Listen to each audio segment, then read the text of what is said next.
नमस्कार, मैं उपेंद्र कश्यप और आप देख रहे हैं फोर्थ व्यूज। पूरे बिहार में 252 नगर निकाय हैं और वहां सशक्त अस्थायी समितियों का चयन निर्वाचन से होगा और यह मतदाता जो हैं वो सिर्फ संबंधित नगर निकाय के वार्ड काउंसलर होंगे, वार्ड पार्षद होंगे।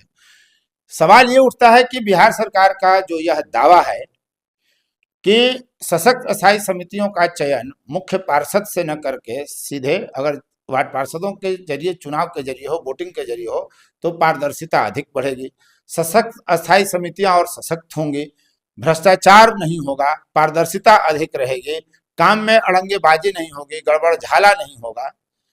सच क्या है? क्या यह संभव है? मेरे साथ परमानंद प्रसाद हैं जो बिहार के औरंगाबाद जिले के दाऊद नगर परिषद है। अभी जब वह नगर पंचायत हुआ करता था तो उसके 10 साल लगभग ये मुख्य पार्षद रहे हैं। हम इनसे ज्यादा बेहतर कौन बता पाएगा जो 10 साल चेयरमैन रहा हो। इसलिए हम परमानंद प्रसाद से इसी सवाल के साथ इस इंटरव्यू को प्रारंभ करेंगे कि परमानंद जी, जो पारदर्शिता, गड़बड़ी नहीं होगी, घोटाला नहीं होगा, ये कहा जा रहा है, क्या ये संभव है? लगता है आपको कि ऐसा हो सकेगा? देखिए, जहाँ तक आपका कहना है कि जो पहले से चले आ रही थी व्यवस्था, उसमें परिवर्तन किया गया। उसमें परिवर्तन किया गया कि क्योंकि परिवर्तन ये तब किया गया जब मुख्य पार्षद को डायरेक्ट पब्लिक से या उप मुख्य पार्षद और उप मुख्य पार्षद को डायरेक्ट सीधे जनता चुनने लगी। तो अच्छी बात है भाई, 5 साल मौका मिले, वो करे। अब सरकार को शायद ये लगने लगा कि ये जो डायरेक्ट चुनाव हुआ 5 साल के लिए जो प्रतिबंध हो गया कि कोई नहीं हटाएगा, तो मुख्य पार्षद मनमानी करेगा। यही तर्क, उप मुख्य पार्षद मनमानी करेंगे। देखिए, मुख्य पार्षद, उप मुख्य पार्षद, ये हर जगह आप जाइएगा तो कभी भी एक प्लेटफॉर्म पर नहीं रहता है। और एक तीसरा कौन भी तो है एग्जीक्यूटिव का, और तीसरा कौन है एग्जीक्यूटिव का, और चौथा कौन सशक्त अस्थायी समिति। तो मान लिया जाए कि अभी तक जो हो रहा था कि मुख्य पार्षद ही चुनेंगे, तो मान लिया जाता था कि वो मुख्य पार्षद के ही समर्थक हैं। लेकिन अब जो होगा, अब एक मुख्य पार्षद का कौन हो जाएगा, एक स्टैंडिंग कमेटी का कौन हो जाएगा, एक मुख्य पार्षद का, एक उप मुख्य पार्षद का और एक एग्जीक्यूटिव का हो जाएगा। 4 कोण अब हो जाएंगे। 4 कोण हो जाएगा। तो ये जो 4 कोण हो गया, चौतरफा शक्ति मिलेगी कि चौतरफा छितराव होगा?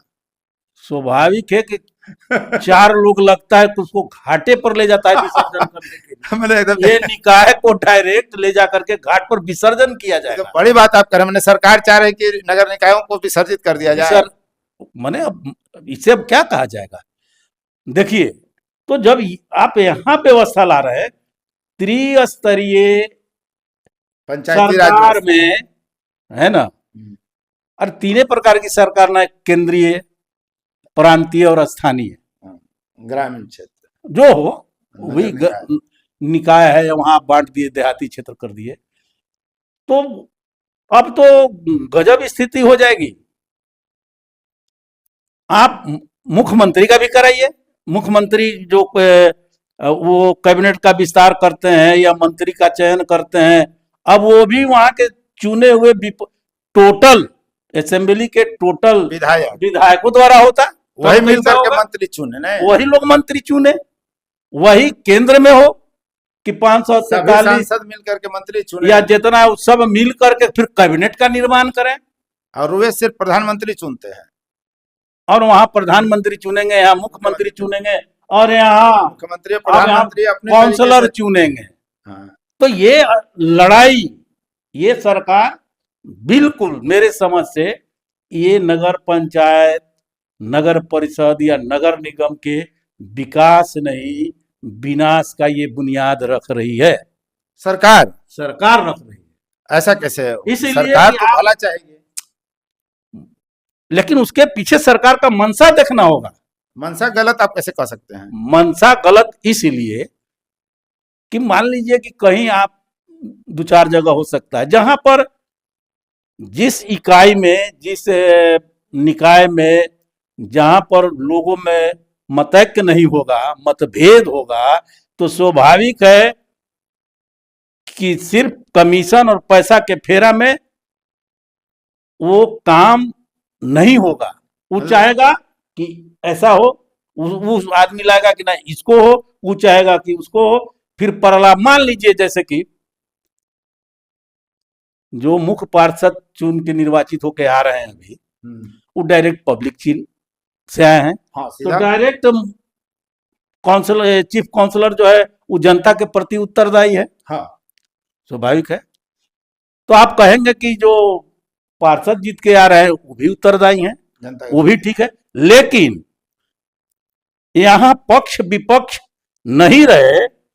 मंशा सरकार की यही थी कि बोर्ड में लड़ाई नहीं हो, तो अब तो एक तरह से विपक्ष खत्म कर दी सरकार।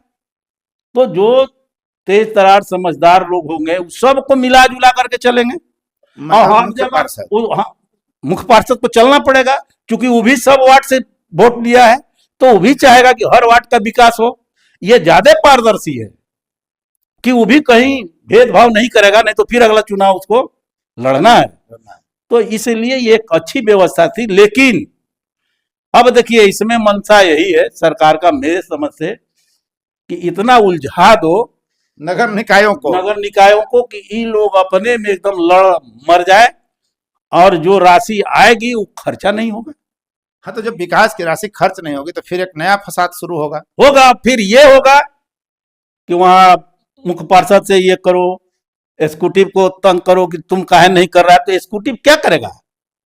एग्जीक्यूटिव ना इधर कराएगा ना उधर का। मान लीजिए मुख्य पार्षद भी अलग चुनाव लड़ता है, उप मुख्य पार्षद भी लड़ता है, पार्षद भी लड़ते हैं, और फिर स्टैंडिंग कमेटी के लोग भी चुनाव से ही आएंगे। तो स्वाभाविक है कि सब निर्वाचित हो गया तो सब अपना अपना गोटी से टिंग करेगा, अपने ढपले अपना राग बजाएंगे। और मुख्य पार्षद के पहले जो होता था कि मुख्य पार्षद बहुमत दल का नेता होता था, तो बहुमतों थी। लेकिन इस व्यवस्था के अनुसार तो पंगु है बोर्ड में, उसके साथ वो तो बहुमत के आधार पर नहीं बना है, वो तो जनता के समर्थन पर बना है। तब यहां पर रिफ्ट पैदा होगा, समझ गए? यहां भयंकर रिफ्ट पैदा होगा, और नतीजा होगा कि काम बाधित होगा, और कभी सो कॉज स्कूटी पर तो कभी बोर्ड पर, और विरोध होगा। तो ये विरोधी लोग जितना है, ये लोग एकजुट होकर के सरकार के यहाँ कंप्लेन करेगा। और कंप्लेन किस लिए होता है आप ही जानते हैं आज के युग में। कमीशन आप एक जान लीजिए कि जहां भी जितने स्तर के 1, 2, 3, 4, 5 लेयर का जहां भी जांच एजेंसी बनेगी, वहां कमीशन ज्यादा कटेगा। मतलब कोई भी फ्री में एक समर्थन देने वाला नहीं है, सब चाहेगा कि हमको का लाभ हो रहा है। तो मतलब जो कह सकते हैं आपकी, जो भ्रष्टाचार पर रोक लगाने के लिए निगरानी तंत्र सरकार जितना अधिक बनाएगी उतना ज्यादा भ्रष्टाचार उतना बढ़ेगा, निश्चित बढ़ेगा। मतलब ये जो नई व्यवस्था है कि आप किसी को अधिकार देंगे तो कमाना चाहेगा, इसीलिए कि आप उसको मंथली पैसा क्या दे रहे हैं, 2000 अब 1000 अब 3000 से क्या होगा?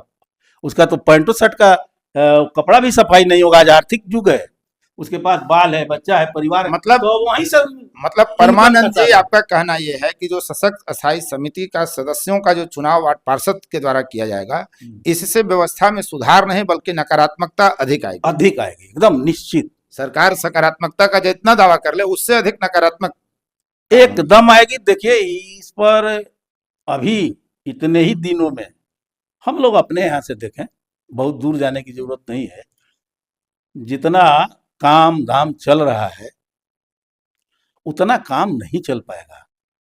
सब पावर के एक धुरी लोग बन जाएंगे, 4 धुरी हो जाएगा, और उसमें कार्यपालक क्या करेगा? अगर बेचारा बन जाएगा क्या? कार्यपालक बेचारा बन जाएगा। अगर स्थिति ये होगी, मैं कहने जा रहा था कि मान लीजिए हमारे यहाँ 27 वार्ड पार्षद हैं,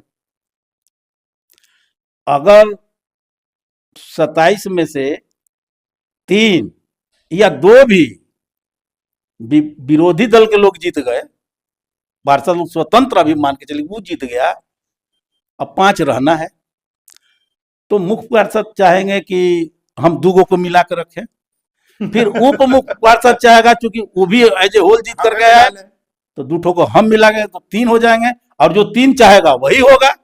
मुख्य पार्षद एग्जीक्यूटिव कहेगा उस ऐसे पर हम करो। फिर एक बात पर आते हैं।